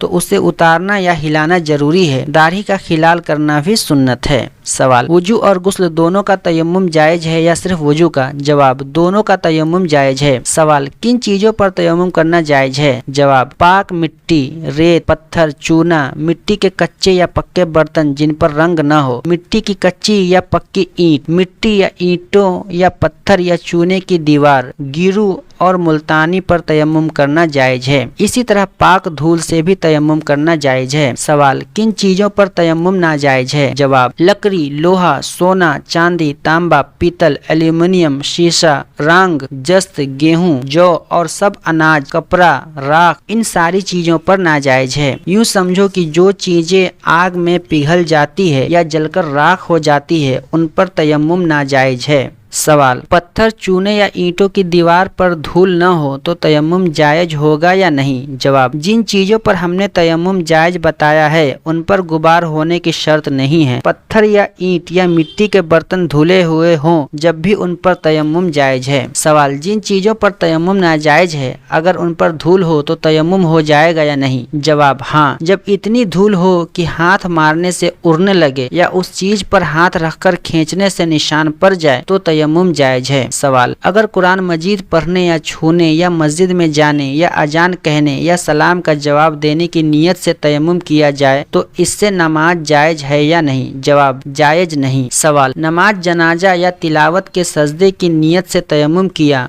तो इससे नमाज जायज है या नहीं? जवाब, जायज है। सवाल, अगर पानी न मिलने की वजह से तयम्मुम कर लिया और नमाज पढ़ ली फिर पानी मिल गया तो क्या हुक्म है? जवाब, नमाज हो गई, अब उसे लौटाने की जरूरत नहीं, चाहे पानी वक्त के अंदर मिला हो या वक्त के बाद। सवाल, तयम्मुम किन चीज़ों से टूटता है? जवाब, जिन चीज़ों से वजू टूटता है उनसे तयम्मुम भी टूट जाता है। हाँ, गुस्ल का तयम्मुम सिर्फ हद से अकबर यानी बड़ी नापाकी से टूटता है, और अगर पानी न मिलने की वजह से तयम्मुम किया था तो वह तयम्मुम पानी पर कब्जा हासिल हो जाने से भी टूट जाता है, और अगर किसी और मजबूरी जैसे बीमारी वगैरह की वजह से तयम्मुम किया था तो उस मजबूरी के जाते रहने से भी तयम्मुम टूट जाता है। सवाल, एक वक्त की नमाज के लिए तयम्मुम किया तो दूसरे वक्त की नमाज उससे जायज है या नहीं? जवाब, एक तयम्मुम से जब तक वह टूटे नहीं जितने वक्तों की चाहो नमाज पढ़ सकते हो। इसी तरह फर्ज नमाज के लिए जो तयम्मुम किया है इससे फर्ज नमाज और नफिल नमाज और कुरान मजीद पढ़ना और जनाजे की नमाज, तिलावत का सजदा और सारी इबादतें जायज है। सवाल, तयम्मुम की मुद्दत क्या है? जवाब, जब तक पानी न मिले या मजबूरी बाकी रहे तयम्मुम जायज है। अगर इसी हाल में कई साल गुजर जाएं तो कोई हर्ज नहीं। नमाज की दूसरी शर्त, कपड़े के पाक होने का बयान। सवाल, कपड़े पाक होने से क्या मतलब है? जवाब, जो कपड़े नमाज पढ़ने वाले के बदन पर हो जैसे कुर्ता पजामा, टोपी, अमामा यानी पगड़ी, अचकन वगैरह, इस सब का पाक होना जरूरी है। यानी इनमें से किसी पर नजासत गलीजा यानी गाढ़े बदन वाली नापाकी का 1 दिरहम यानी 54 के बराबर गोल सिक्का से ज्यादा न होना, और नजासत खफीफा यानी पतले बदन वाली नापाकी का 1/4 कपड़े तक न पहुंचना नमाज जायज होने के लिए शर्त है। बस अगर नजासत गलीजा 1 दिरहम या इससे कम और नजासत खफीफा 1/4 कपड़े से कम लगी हो तो नमाज हो जाएगी लेकिन मकरूह होगी। सवाल, अगर अमामा यानी पगड़ी का एक किनारा नापाक है मगर नमाज पढ़ने वाले ने उस किनारे को अलग कर दिया, दूसरे किनारे से आधा अमामा बांध लिया तो नमाज हो जाएगी या नहीं? जवाब, जो कपड़ा नमाजी के बदन से ऐसा ताल्लुक रखता हो कि उसके हिलने जुलने से वह भी हिले जुले, ऐसे कपड़े का पाक होना शर्त है। इसलिए इस सूरत में नमाज न होगी क्योंकि नमाजी के हिलने से अमामा जरूर हिलेगा। नमाज की तीसरी शर्त, जगह के पाक होने का बयान। सवाल, जगह का पाक होने से क्या मतलब है? जवाब, नमाज पढ़ने वाले के कदमों, घुटनों, हाथों और सजदे की जगह का पाक होना जरूरी है। सवाल, किस जगह पर नमाज पढ़ी जाए? अगर उसकी दूसरी जानिब यानी दूसरी ओर नापाकी हो तो क्या हुक्म है? जवाब, अगर लकड़ी के तख्ते, पत्थर या बिछी हुई ईंटों पर या किसी और ऐसी ही सख्त या मोटी चीज पर नमाज पढ़ी और उसका वह रुख जिस पर नमाज पढ़ी पाक है तो नमाज हो जाएगी। दूसरा रुख नापाक हो तो कुछ हर्ज नहीं, और अगर पतले कपड़े पर नमाज पढ़ी और उसके दूसरे रुख पर नजासत थी तो नमाज सही न होगी। सवाल, अगर कपड़ा दोहरा हो और ऊपर वाला पाक नीचे वाला नापाक हो तो क्या हुक्म है? जवाब, अगर ये दोनों आपस में सिले हुए न हो और ऊपर वाला इतना मोटा हो कि नीचे की नापाकी की बू या रंग मालूम न हो तो नमाज जायज है, और अगर दोनों तहें कपड़े की सिली हुई है तो एहतियात यह है कि इस पर नमाज न पढ़े। सवाल, नापाक जमीन, कपड़े या फर्श पर पाक कपड़ा बिछाकर नमाज पढ़ ले तो क्या हुक्म है? जवाब, जबकि ऊपर वाले कपड़े में नीचे की नजासत की बू या रंग जाहिर न हो तो नमाज जायज है। सवाल, अगर नमाज की जगह पाक है लेकिन कहीं आसपास नजासत है और उसकी बू नमाज में आती है तो नमाज होगी या नहीं? जवाब, नमाज हो जाएगी लेकिन जानबूझकर ऐसी जगह नमाज पढ़ना अच्छा नहीं। नमाज की चौथी शर्त, सतर छुपाने का बयान। सवाल, सतर छुपाने से क्या मतलब है? जवाब, मर्द को नाफ से घुटने तक अपना बदन छुपाना फर्ज है। यह ऐसा फर्ज है कि नमाज के अंदर भी फर्ज है, नमाज के बाहर भी फर्ज है। औरत को सिवाय दोनों हथेलियों, पाँव और मुंह के सारा बदन ढांकना फर्ज है। अगरचे औरत को नमाज में मुंह छिपाना फर्ज नहीं, लेकिन गैर मर्दों के सामने बेपर्दा खुले मुंह आना भी जायज नहीं। सवाल, अगर सतर का कोई हिस्सा अनजाने में खुल जाए तो क्या हुक्म है? जवाब, अगर 1/4 हिस्सा खुल जाए और इतनी देर खुला रहे जितनी देर में 3 बार सुबहान रब्बियल अज़ीम कह सके तो नमाज टूट जाएगी, और खुलते ही एकदम ढक लिया तो नमाज सही होगी। सवाल, अगर कोई आदमी अंधेरे में नंगा नमाज पढ़ ले तो क्या हुक्म है? जवाब, अगर कपड़ा होते हुए नंगे बदन नमाज पढ़ी तो अंधेरे में हो या उजाले में नमाज न होगी। सवाल, अगर जानबूझकर 1/4 हिस्सा खोले तो क्या हुक्म है? जवाब, जानबूझकर 1/4 हिस्सा खोलते ही नमाज टूट जाएगी। सवाल, अगर किसी के पास बिल्कुल कपड़ा न हो तो क्या करे? जवाब, अगर किसी तरह का कपड़ा न हो तो किसी और चीज से बदन ढांके जैसे पेड़ों के पत्ते या टाट वगैरह, और जब कुछ भी सतर ढांकने को न मिले तो नंगा नमाज पढ़ ले, लेकिन इस हालत में बैठकर नमाज पढ़ना और रुकू और सजदे को इशारे से अदा करना ज्यादा अच्छा है। नमाज की 5वीं शर्त, वक्त का बयान। सवाल, नमाज के लिए वक्त शर्त होने से क्या मतलब है? जवाब, नमाज को अदा करने के लिए यह शर्त है कि जो वक्त उसके लिए रखा गया है उसी वक्त में पढ़ी जाए। उस वक्त से पहले पढ़ने से तो बिल्कुल नमाज सही न होगी और उसके बाद पढ़ने से अदा नहीं बल्कि कजा होगी। सवाल, नमाज कितने वक्तों की फर्ज है? जवाब, दिन और रात में 5 वक्त की नमाजें फर्ज है। इनके अलावा एक नमाज वितर वाजिब है। सवाल, फर्ज, वाजिब, सुन्नत, नफिल किसे कहते हैं और इनमें क्या क्या फर्क है? जवाब, फर्ज उसे कहते हैं जो ठोस दलील से साबित हो यानी उसके सबूत में कोई शक न हो। इसके फर्ज होने से इनकार करने वाला काफिर हो जाता है और बिना मजबूरी छोड़ने वाला फासिक और अजाब का मुस्तहिक हो जाता है। वाजिब वह है जो जन्नी दलील से साबित हो। इसका इनकार करने वाला काफिर तो नहीं होता, हाँ बिना मजबूरी छोड़ने वाला फासिक और अजाब का मुस्तहिक होता है। सुन्नत उस काम को कहते हैं जिसको रसूल सल्लल्लाहु अलैहि वसल्लम ने या सहाबाए किराम ने किया हो या करने का हुक्म फरमाया हो। नफिल उन कामों को कहते हैं जिनकी फजीलत शरीयत में साबित हो, उनके करने में सवाब और छोड़ने में अजाब न हो। उसे मुस्तहब और मंदूब और ततव्वो भी कहते हैं। सवाल, फर्ज की कितनी किस्में हैं? जवाब, 2 किस्में हैं, फर्ज ऐन और फर्ज किफाया। फर्ज ऐन उस फर्ज को कहते हैं जिसका अदा करना हर आदमी पर जरूरी हो और बिना मजबूरी छोड़ने वाला फासिक और गुनहगार हो, और फर्ज किफाया वह फर्ज है जो 1-2 आदमियों के अदा कर लेने से सबके जिम्मे से उतर जाए और कोई अदा न करे तो सब गुनहगार हो। सवाल, सुन्नत की कितनी किस्में हैं? जवाब, 2 किस्में हैं। नंबर 1 सुन्नत मुअक्किदा और नंबर 2 सुन्नत गैर मुअक्किदा। सुन्नत मुअक्किदा उस काम को कहते हैं जिसे हुजूर रसूल करीम सल्लल्लाहु अलैहि वसल्लम ने हमेशा किया हो या करने के लिए फरमाया हो और हमेशा किया गया हो, यानी बिना मजबूरी कभी न छोड़ा हो। ऐसी सुन्नतों को बिना मजबूरी छोड़ देना गुनाह है और छोड़ देने की आदत डाल लेना सख्त गुनाह है। और सुन्नत गैर मुअक्किदा उसे कहते हैं जिसे हुजूर सल्लल्लाहु अलैहि वसल्लम ने अक्सर किया हो लेकिन कभी कभी बिना मजबूरी छोड़ भी दिया हो। इन सुन्नतों के करने में मुस्तहब से ज्यादा सवाब है और छोड़ने में गुनाह नहीं। इन सुन्नतों को सुनने जवाइद भी कहते हैं। सवाल, हराम, मकरूह तहरीमी और मकरूह तंजीही से क्या मतलब है? जवाब, हराम उस काम को कहते हैं जिसकी मनाही कतई दलील से साबित हो और उसके करने वाला फासिक और अजाब का मुस्तहिक हो और उसका इनकार करने वाला काफिर हो। और मकरूह तहरीमी उस काम को कहते हैं जिसकी मनाही जन्नी दलील से साबित हो और उसका इनकार करने वाला काफिर नहीं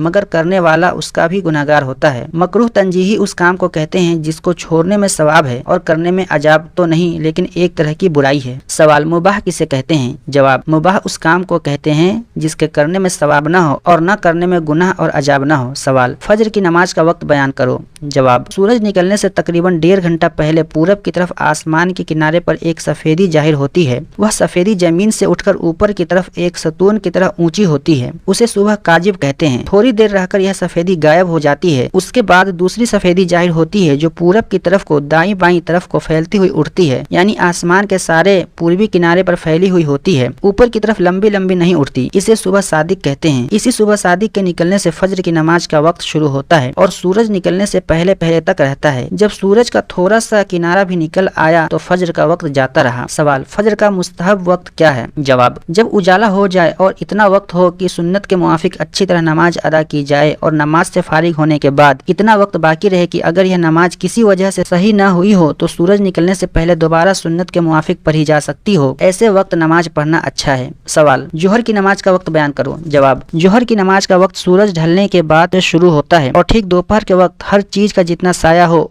उसके अलावा जब हर चीज का साया इस चीज से दुगना हो जाए तो जोहर का वक्त खत्म हो जाता है। सवाल, जोहर का मुस्तहब वक्त क्या है? जवाब, गर्मी के मौसम में इतनी देर करके पढ़ना कि गर्मी की तेजी कम हो जाए और जाड़ों के मौसम में वक्त शुरू होते ही पढ़ना मुस्तहब है, लेकिन इसका ख्याल रखना चाहिए कि जोहर की नमाज हर हाल में एक मिस्ल के अंदर पढ़ ली जाए। सवाल, असर की नमाज का वक्त बताओ। जवाब, जब हर चीज का साया असली साए के अलावा 2 मिस्ल हो जाए तो जोहर का वक्त खत्म होकर असर का वक्त शुरू हो जाता है और सूरज डूबने तक रहता है, लेकिन जब सूरज बहुत नीचे हो जाए और धूप कमजोर और पीली पीली हो जाए तो उस वक्त नमाज मकरूह होती है। इससे पहले पहले असर की नमाज पढ़ लेनी चाहिए। सवाल, मगरिब की नमाज का वक्त बयान करो। जवाब, जब सूरज छुप जाए तो मगरिब का वक्त शुरू होता है और शफक गुरूब होने तक रहता है। सवाल, शफक किसे कहते हैं? जवाब, सूरज छुपने के बाद पश्चिम की तरफ आसमान पर जो सुर्खी रहती है इसे शफक अहमर कहते हैं। फिर सुर्खी गायब होने के बाद एक सफेदी बाकी रहती है, इसे शफक अबियज कहते हैं। फिर यह सफेदी भी गायब हो जाती है और सारा आसमान एक सा नजर आता है।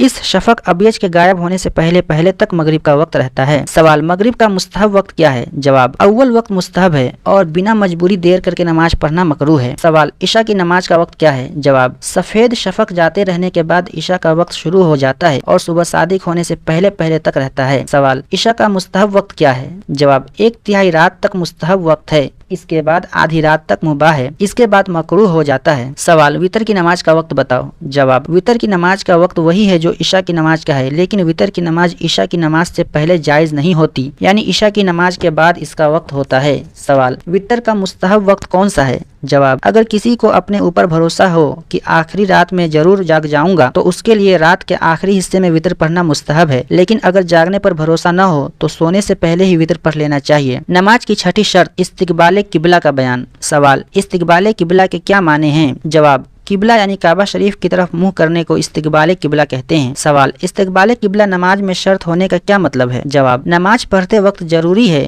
कि नमाज पढ़ने वाले का मुंह काबे की तरफ हो। सवाल, मुसलमानों का किबला क्या है? जवाब, मुसलमानों का किबला खाना काबा है। खाना काबा कमरे की शक्ल का एक घर है जो अरब के मुल्क में मक्का मुअज्जमा शहर में है। खाना काबा को काबतुल्लाह, बैतुल्लाह और बैतुल हराम भी कहते हैं। सवाल, किबला किस तरफ है? जवाब, हिंदुस्तान, बर्मा, पाकिस्तान, बांग्लादेश और बहुत से मुल्कों में किबला पश्चिम की तरफ है, क्योंकि ये सारे देश मक्का मुअज्जमा से पूरब की तरफ हैं। सवाल, अगर बीमार का मुंह किबला की तरफ न हो और उसमें हिलने की भी ताकत न हो तो क्या करे? जवाब, अगर कोई दूसरा आदमी मौजूद हो जो बीमार को किबले की तरफ फेर सकता हो और मरीज को ज्यादा तकलीफ होने का डर भी न हो तो उसका मुंह किबले की तरफ कर दिया जाए, और अगर दूसरा आदमी न हो या मरीज को बहुत तकलीफ होती हो तो जिस तरफ मुंह हो उसी तरफ नमाज पढ़ ले। नमाज की 7वीं शर्त नियत का बयान। सवाल, नियत किसे कहते हैं? जवाब, नियत दिल से इरादा करने को कहते हैं। सवाल, नियत में किस चीज का इरादा करें? जवाब, नियत में खास उस फर्ज नमाज का इरादा करना जरूरी है जो पढ़ना चाहता है। जैसे फज्र की नमाज पढ़नी है तो यह इरादा करे कि आज फज्र की नमाज पढ़ता हूँ, या कजा नमाज हो तो यूं नियत करे कि फला दिन की फज्र की नमाज पढ़ता हूँ। और अगर इमाम के पीछे नमाज पढ़ता हो तो उसकी नियत भी करनी जरूरी है। सवाल, नियत का जुबान से कहना कैसा है? जवाब, मुस्तहब है। अगर जुबान से न कहे तो नमाज में कुछ नुकसान नहीं और कह ले तो अच्छा है। सवाल, नफिल नमाज की नियत किस तरह करनी चाहिए? जवाब, नफिल नमाज की नियत इतना काफी है कि नफिल की नमाज पढ़ता हूँ। सुन्नत नमाज और तरावीह के लिए भी इतना ही नियत काफी है। अजान का बयान। सवाल, अजान के क्या मायने हैं? जवाब, अजान के मायने खबर करने के हैं, लेकिन शरीयत में खास नमाजों के लिए खास अल्फाज से खबर करने को अजान कहते हैं। हम लोग अजान के अल्फाज तालीमुल इस्लाम के पहले हिस्से में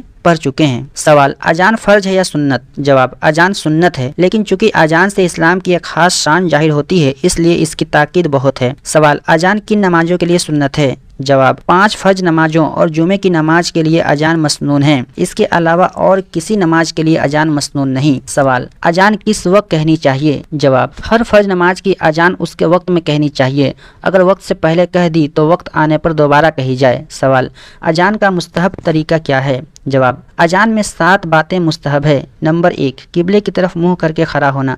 नंबर 2, अजान के कलिमात ठहर ठहर कर कहना यानी जल्दी न करना। नंबर 3, अजान कहते वक्त दोनों शहादत की उंगलियां यानी अंगूठे के पास वाली उंगली कानों में रखना। नंबर 4, ऊंची जगह पर अजान कहना। नंबर 5, जोर से अजान कहना। नंबर 6, हय्या अलस सलाह कहते वक्त दाईं तरफ और हय्या अलल फलाह कहते वक्त बाईं तरफ मुंह फेरना। नंबर 7, फजर की अजान में हय्या अलल फलाह के बाद अस्सलातु खैरुम मिनन नौम 2 बार कहना। सवाल, इकामत किसे कहते हैं? जवाब, फर्ज नमाज शुरू करते वक्त यही कलिमात जो अजान के हैं कहे जाते हैं, मगर हय्या अलल फलाह के बाद इकामत में क़द क़ामतिस सलाह 2 बार अजान के कलिमों से ज्यादा कहा जाता है। सवाल, इकामत कहना कैसा है? जवाब, इकामत भी फर्ज नमाजों के लिए सुन्नत है, फर्ज नमाजों के अलावा किसी नमाज के लिए मसनून नहीं। सवाल, क्या अजान और इकामत मर्दों और औरतों दोनों के लिए सुन्नत है? जवाब, नहीं, बल्कि सिर्फ मर्दों के लिए सुन्नत है। सवाल, बेवजू अजान और इकामत कहना कैसा है? जवाब, अजान बेवजू कहना जायज है मगर इसकी आदत डालना बुरा है और इकामत बेवजू मकरूह है। सवाल, अगर किसी वक्त कोई आदमी अपने घर में फर्ज नमाज पढ़ ले तो अजान और इकामत कहे या नहीं? जवाब, मोहल्ले की मस्जिद की अजान और इकामत काफी है,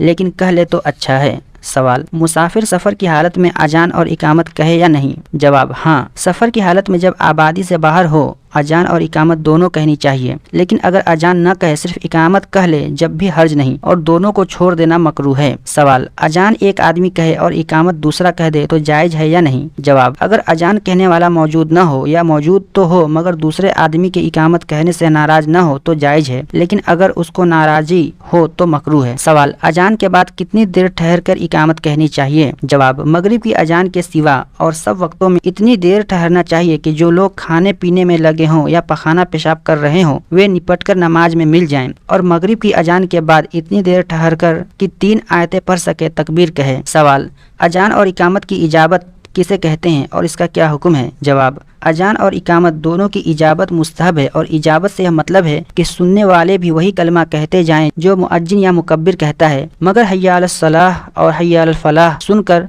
لا حول ولا قوت الا باللہ کہنا چاہیے، اور فجر کی اذان میں الصلاۃ خیر من النوم سن کر صدقت و بررت کہنا چاہیے، اور تکبیر میں قد قامت الصلاۃ سن کر اقامہ اللہ و ادامہا کہنا چاہیے۔ سوال، اذان کے بعد کیا دعا پڑھنی چاہیے؟ جواب، اذان کے بعد یہ دعا پڑھیں: اللہم رب ھذہ الدعوۃ التامۃ والصلاۃ القائمۃ آت محمدا الوسیلۃ والفضیلۃ وابعثہ مقاما محمودا الذی وعدتہ انک لا تخلف المیعاد۔ نماز کے ارکان کا بیان۔ سوال، نماز کے ارکان کسے کہتے ہیں؟ جواب، نماز کے ارکان ان چیزوں کو کہتے ہیں جو نماز کے اندر فرض ہیں۔ ارکان رکن کی جمع ہے، رکن کے معنی فرض اور ارکان کے معنی فرائض ہیں۔ سوال، نماز کے اندر کتنے فرض ہیں؟ جواب، نماز کے اندر 6 فرض ہیں۔ نمبر 1 تکبیر تحریمہ یعنی اللہ اکبر کہنا، نمبر 2 قیام یعنی کھڑا ہونا، نمبر 3 قرات یعنی قرآن مجید پڑھنا، نمبر 4 رکوع کرنا، نمبر 5 دونوں سجدے کرنا، نمبر 6 قعدہ آخرہ یعنی نماز کے آخر میں اتحیات پڑھنے کی مقدار یعنی برابر بیٹھنا، مگر تکبیر تحریمہ شرط ہے، رکن نہیں۔ سوال، تکبیر تحریمہ شرط ہے تو اس سے پہلی 7 شرطوں کے ساتھ کیوں بیان نہیں کیا؟ جواب، چونکہ تکبیر تحریمہ اور نماز کے ارکان میں کوئی فاصلہ نہیں ہے اور اسی سے نماز شروع ہوتی ہے، اس لیے تکبیر تحریمہ کو نماز کے ارکان کے ساتھ بیان کرنا ٹھیک معلوم ہوا۔ تکبیر تحریمہ کا بیان۔ سوال، تکبیر تحریمہ سے کیا مطلب ہے؟ جواب، نیت باندھتے وقت اللہ اکبر کہتے ہیں، اس تکبیر کے کہنے سے نماز شروع ہو جاتی ہے اور جو باتیں کی نماز کے خلاف ہیں وہ حرام ہو جاتی ہے، اس لیے اسے تکبیر تحریمہ کہتے ہیں۔ سوال، فرض نماز کی تکبیر تحریمہ جھکے جھکے کہی تو جائز ہے یا نہیں؟ جواب، نہیں، کیونکہ تکبیر تحریمہ کے وقت فرض اور واجب نمازوں میں جبکہ کوئی مجبوری نہ ہو سیدھا کھڑا ہونا شرط ہے۔ نماز کے پہلے رکن یعنی قیام یعنی کھڑے ہونے کا بیان۔ سوال، قیام سے کیا مطلب ہے؟ جواب، قیام کھڑے ہونے کو کہتے ہیں اور کھڑے ہونے سے ایسا سیدھا کھڑا ہونا مطلب ہے کہ گھٹنوں تک ہاتھ نہ پہنچ سکے۔ سوال، کتنا قیام اور کس نماز میں فرض ہے؟ جواب، فرض اور واجب نمازوں میں اتنا کھڑا ہونا فرض ہے جس میں فرض کے مطابق قرأت یعنی قرآن شریف پڑھی جا سکے۔ سوال، اگر کھڑے ہونے کی طاقت نہ ہو تو کیا کرے؟ جواب، بیماری، زخم یا دشمن کے ڈر سے یا ایسی ہی کسی بڑی مجبوری سے کھڑا نہ ہو سکے تو بیٹھ کر فرض اور واجب نمازیں پڑھنی جائز ہے۔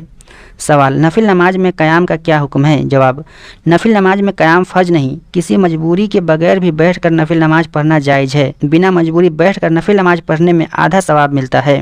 نماز کے دوسرے رکن قرأت کا بیان۔ سوال، قرأت سے کیا مطلب ہے؟ جواب، قرأت قرآن مجید پڑھنے کو کہتے ہیں۔ سوال، نماز میں کتنا قرآن پڑھنا ضروری ہے؟ جواب، کم سے کم 1 آیت پڑھنا فرض ہے اور سورۃ فاتحہ پڑھنا واجب ہے، اور فرض کی پہلی 2 رکعتوں اور نماز وتر اور سنت اور نفل کی ساری رکعتوں میں سورۃ فاتحہ کے بعد کوئی اور سورت یا بڑی 1 آیت یا چھوٹی 3 آیتیں پڑھنا بھی واجب ہے۔ سوال، کیا سورۃ فاتحہ تمام نمازوں کی ہر رکعت میں پڑھنا واجب ہے؟ جواب، فرض نماز کی تیسری رکعت اور چوتھی رکعت کے علاوہ ہر نماز کی چاہے وہ فرض ہو یا واجب یا سنت یا نفل، ہر رکعت میں سورۃ فاتحہ پڑھنا واجب ہے۔ سوال، اگر کسی کو 1 آیت بھی یاد نہ ہو تو کیا کرے؟ جواب، سبحان اللہ یا الحمدللہ قرأت کے بدلے پڑھ لے، اور جلدی سے جلدی اس پر قرآن مجید سیکھنا اور یاد کرنا فرض ہے۔ اتنی قرأت یاد کرنا جتنی فرض اور واجب میں پڑھنی فرض ہے بہت ضروری ہے، اگر نہ سیکھے تو بہت بڑا گنہگار ہوگا۔ سوال، قرآن مجید کس کس نماز میں زور سے پڑھنا چاہیے؟ جواب، امام پر واجب ہے کہ مغرب اور عشاء کی پہلی 2 رکعتوں میں اور فجر، جمعہ اور دونوں عیدوں کی نمازوں میں اور رمضان مبارک کے مہینے میں تراویح اور وتر کی نمازوں میں قرأت زور سے پڑھے۔ سوال، کن نمازوں میں قرأت آہستہ کرنی چاہیے؟ جواب، ظہر اور عصر کی نمازوں میں امام اور منفرد یعنی جو اکیلا نماز پڑھنے والا ہے سب کو، اور وتر کی نماز میں منفرد کو قرأت آہستہ کرنی چاہیے۔ سوال، زور سے پڑھنے کی حد کیا ہے؟ جواب، زور سے پڑھنے کا سب سے چھوٹا درجہ یہ ہے کہ اپنی آواز پاس والے آدمی کے کان میں پہنچ سکے، اور دھیرے پڑھنے کا سب سے چھوٹا درجہ یہ ہے کہ اپنی آواز اپنے کان میں پہنچ سکے۔ سوال، جن نمازوں میں زور سے قرأت پڑھی جاتی ہے انہیں کیا کہتے ہیں؟ جواب، انہیں جہری نماز کہتے ہیں کیونکہ جہر کے معنی زور سے پڑھنے کے ہیں۔ سوال، جن نمازوں میں دھیرے سے قرأت کی جاتی ہے انہیں کیا کہتے ہیں؟ جواب، انہیں سری نمازیں کہتے ہیں کیونکہ سر کے معنی دھیرے پڑھنے کے ہیں۔ سوال، اگر کوئی آدمی زور سے الفاظ نہ کہے صرف خیال سے دل میں پڑھ جائے تو جائز ہے یا نہیں؟ جواب، صرف خیال دوڑا لینے سے نماز نہ ہوگی بلکہ زبان سے پڑھنا ضروری ہے۔ नमाज के तीसरे रुकन रुकू और चौथे रुकन सजदे का बयान। सवाल, रुकू की सबसे छोटी मिकदार क्या है? जवाब, रुकू की सबसे छोटी मिकदार इतना झुकना है कि हाथ घुटनों तक पहुंच जाए। सवाल, रुकू का सुन्नत तरीका क्या है? जवाब, इतना झुकना कि सर और कमर बराबर रहें और हाथ पसलियों से अलग रहें और घुटनों को दोनों हाथों से पकड़ लिया जाए। सवाल, अगर बुढ़ापे की वजह से इतनी कमर झुक जाए या कोई इतना कुबरा हो कि रुकू की बनावट हो जाए तो रुकू किस तरह करे? जवाब, सर से इशारा कर ले, यानी सिर्फ सर को जरा सा झुका देने से उसका रुकू अदा हो जाएगा। सवाल, सजदे से क्या मतलब है? जवाब, जमीन पर माथा रखने को सजदा कहते हैं। सवाल, अगर सिर्फ नाक या माथे पर सजदा करे तो सजदा अदा होगा या नहीं? जवाब, अगर किसी मजबूरी से ऐसा करे तो जायज़, और बिना मजबूरी सिर्फ माथे पर सजदा किए तो सजदा तो हो जाएगा लेकिन मकरूह यानी नापसंद है, और बिना मजबूरी सिर्फ नाक पर सजदा करने से सजदा अदा भी ना होगा। सवाल, हर रकात में एक सजदा फ़र्ज है या दोनों? जवाब, दोनों सजदे फ़र्ज है। सवाल, अगर माथे और नाक दोनों पर जख्म हो तो क्या करें? जवाब, सजदे का इशारा शर से कर लेना ऐसे आदमी के लिए काफ़ी है। सवाल, पहले सजदे के बाद कितना ठहरकर दूसरा सजदा करें? जवाब, अच्छी तरह बैठ जाए फिर दूसरा सजदा करें। सवाल, दोनों ईदों या जुमा और किसी बड़ी जमात में लोगों की भीड़ की वजह से जगह तंग हो गई और पीछे वाले आदमी ने अपने आगे वाले की कमर पर सजदा कर लिया तो जायज़ है या नहीं? जवाब, जायज़ है। नमाज के पाँचवें रुकन आखिरी कादा का बयान। सवाल, आखिरी कादा कितना फ़र्ज है? जवाब, अत्तहियात के आखिरी अल्फाज अब्दुहु व रसूलहु तक पढ़ने के बराबर बैठना फ़र्ज है। सवाल, आखिरी कादा किन किन नमाजों में फ़र्ज है? जवाब, सारी नमाजों में, चाहे वे फ़र्ज हों या वाजिब, सुन्नत हों या नफिल, आखिरी कादा फ़र्ज है। नमाज के वाजिबात का बयान। सवाल, नमाज के वाजिबात से क्या मतलब है? जवाब, नमाज के वाजिबात उन चीज़ों को कहते हैं जिनका नमाज में अदा करना ज़रूरी है। अगर इनमें से कोई चीज़ भूले से छूट जाए तो सजदा सहू कर लेने से नमाज सही हो जाती है, और भूल से छूटने के बाद सजदा सहू न किया जाए या जानबूझकर कोई चीज़ छोड़ दी जाए तो नमाज का लौटाना यानी दोबारा पढ़ना वाजिब होता है। सवाल, नमाज में कितने वाजिबात हैं? जवाब, नमाज में 14 वाजिबात हैं। नंबर 1, फ़र्ज नमाजों की पहली 2 रकातों को किरात के लिए मुकर्रर करना। नंबर 2, फ़र्ज नमाजों की तीसरी और चौथी रकात के अलावा सारी नमाजों की हर रकात में सूरह फातिहा पढ़ना। नंबर 3, फ़र्ज नमाजों की पहली 2 रकातों में और वाजिब, सुन्नत और नफिल नमाजों की सारी रकातों में सूरत फातिहा के बाद कोई सूरत या एक बड़ी आयत या छोटी 3 आयतें पढ़ना। नंबर 4, सूरत फातिहा को सूरत से पहले पढ़ना। नंबर 5, किरत और रुकू में और सजदों और रकातों में तरतीब कायम रखना। नंबर 6, कोमा करना यानी रुकू से उठकर सीधा खड़ा होना। नंबर 7, जलसा यानी दोनों सजदों के बीच सीधा बैठ जाना। नंबर 8, तादील अरकान यानी रुकू, सजदा वगैरह को इत्मीनान से अच्छी तरह अदा करना। नंबर 9, कादा उला यानी 3 और 4 रकात वाली नमाज में 2 रकातों के बाद तशहुद पढ़ने जितना बैठना। नंबर 10, दोनों कादों में तशहुद पढ़ना। नंबर 11, इमाम को फज्र, मगरिब, इशा, जुमा, दोनों ईदों, तरावीह और रमज़ान शरीफ के वित्रों में आवाज़ से किरत करना और जोहर, असर वगैरह नमाज में धीरे पढ़ना। नंबर 12, सलाम कहकर नमाज से अलग होना। नंबर 13, वितर की नमाज में कनूत के लिए तकबीर कहना और दुआए कनूत पढ़ना। नंबर 14, दोनों ईदों की नमाज में ज़्यादा तकबीरें कहना। नमाज की सुन्नत का बयान। सवाल, नमाज की सुन्नतों से क्या मतलब है? जवाब, जो चीज़ें नमाज में हुजूर रसूल करीम सल्लल्लाहु अलैहि वसल्लम से साबित हुई हैं लेकिन उनकी ताकीद फ़र्ज और वाजिब के बराबर साबित नहीं हुई, उन्हें सुन्नत कहते हैं। इन चीज़ों में से कोई चीज़ अगर भूले से छूट जाए तो न नमाज टूटती है और न सजदा सहू वाजिब होता है, न गुनाह होता है, और जानबूझकर छोड़ देने से नमाज तो नहीं टूटती और न सजदा सहू वाजिब होता है, लेकिन छोड़ने वाला मलामत का मुस्तहिक होता है। सवाल, नमाज में कितनी सुन्नतें हैं? जवाब, नमाज में 21 सुन्नतें हैं। नंबर 1, तकबीर तहरीमा कहने से पहले दोनों हाथ कानों तक उठाना। नंबर 2, दोनों हाथों की उंगलियां अपने हाल पर खुली हुई और किबले की तरफ रखना। नंबर 3, तकबीर कहते वक्त सर को न झुकाना। नंबर 4, इमाम का तकबीर तहरीमा और एक रुकन से दूसरे में जाने की सारी तकबीरें ज़रूरत के मुताबिक ऊँची आवाज़ से कहना। नंबर 5, सीधे हाथ को बाएं हाथ पर नाफ के नीचे बांधना। नंबर 6, सना पढ़ना। नंबर 7, ताऊज यानी आऊज़ बिल्लाह पढ़ना। नंबर 8, बिस्मिल्लाह पढ़ना। नंबर 9, फ़र्ज नमाज की तीसरी और चौथी रकात में सिर्फ सूरत फातिहा पढ़ना। नंबर 10, आमीन कहना। नंबर 11, सना और ताऊज, बिस्मिल्लाह और आमीन सबको धीरे पढ़ना। नंबर 12, सुन्नत के मुताबिक किरत करना यानी जिस जिस नमाज में जितना कुरान मजीद पढ़ना सुन्नत है उसके मुताबिक पढ़ना। नंबर 13 रुकू और सजदे में 3-3 बार तस्बीह पढ़ना। नंबर 14 रुकू में सर और पीठ को एक सीधे में बराबर रखना और दोनों हाथों की खुली उंगलियों से घुटनों को पकड़ लेना। नंबर 15 कोमा यानी खड़े होकर इमाम को समी अल्लाहु लिमन हमीदह और मुक्तदी को रब्बना लकल हम्द कहना और मुनफरिद को तस्मी और तहमीद दोनों कहना। नंबर 16 सजदे में जाते वक्त पहले दोनों घुटने फिर दोनों हाथ फिर माथा रखना। नंबर 17 जलसा और कायदा में बायां पाँव बिछाकर इस पर बैठना और सीधे पाँव को इस तरह खड़ा रखना कि उसकी उंगलियों के सिरे किबले की तरफ रहें और दोनों हाथ रानों पर रखना। नंबर 18 तशहुद में अशहदु अल्ला इलाहा पर कलमे की उंगली से इशारा करना। नंबर 19 आखिरी कायदा में तशहुद के बाद दरूद पढ़ना। नंबर 20 दरूद के बाद दुआ पढ़ना। नंबर 21 पहले दाईं तरफ फिर बाईं तरफ सलाम फेरना। नमाज में मुस्तहब बातों का बयान। सवाल नमाज में कितनी चीज़ें मुस्तहब है? जवाब नमाज में 5 चीज़ें मुस्तहब है। नंबर 1 तकबीर तहरीमा कहते वक्त आस्तीनों से दोनों हथेलियाँ निकाल लेना। नंबर 2 रुकू सजदे में मुनफरिद को 3 बार से ज़्यादा तस्बीह कहना। नंबर 3 क़याम की हालत में सजदे की जगह पर और रुकू में पैरों के ऊपर और जलसा और कायदा में अपनी गोद पर और सलाम के वक्त अपने कंधों पर नज़र रखना। नंबर 4 खांसी को अपने बस भर रोकना। नंबर 5 जमाई में मुंह बंद रखना और खुल जाए तो क़याम की हालत में सीधे हाथ और बाकी हालतों में बाएं हाथ की पीठ से मुंह छुपा लेना। नमाज पढ़ने की पूरी तरकीब।